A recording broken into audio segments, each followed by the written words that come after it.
বিসমিল্লাহির রহমানির রহিম। আসসালামু আলাইকুম। আজকে রান্না করব ভুড়ি, গরুর ভুড়ি। এজন্য আমি এখানে কিছু ভুড়ি নিয়ে নিয়েছি, আর এখানে নিয়ে নিয়েছি 5-6টার মতো দারচিনি, 5-6টার মতো এলাচ, তারপরে 4টার মতো তেজপাতা।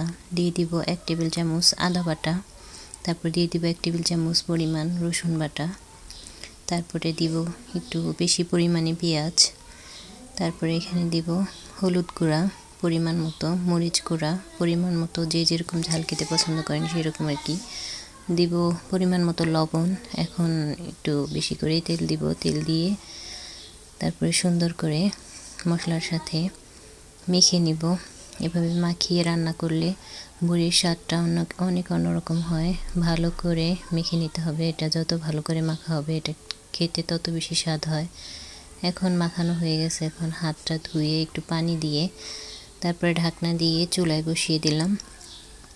এই তো চুলায় বসিয়ে দিয়েছি। এখন বলক চলে আসছে। এখন নাড়াচাড়া করব। নাড়াচাড়া করে ভালোভাবে ভুড়িটাকে মশলার সাথে কষিয়ে নেব। এই তো কষানো হচ্ছে, কষিয়ে নিচ্ছি।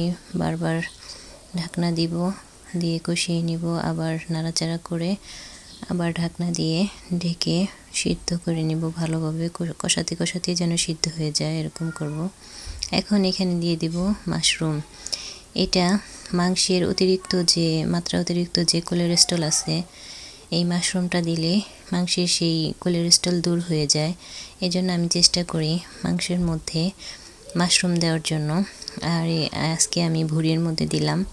এটা অনেক খেতেও স্বাদ এবং অনেক পুষ্টিকর একটা খাবার। ভুড়ি আর মাশরুম একসাথে দেওয়ার কারণে টেস্টটা একটু অন্যরকম হয়নি, বরঞ্চ আরও মজা বেড়ে গেছে। এই তো নাড়াচাড়া করতেছি, করতে করতে এখন এই পর্যায়ে হয়ে আসলে কিছু আস্ত কাঁচামরিচ দিব আর কিছু জিরার গুঁড়া দিয়ে নামিয়ে নিব। মজাদার ভুড়ি একটা রেসিপি। আপনারা এইভাবে বাসায় ট্রাই করতে পারেন। অনেক স্বাদ হয়েছিল, আপনারা ট্রাই করবেন।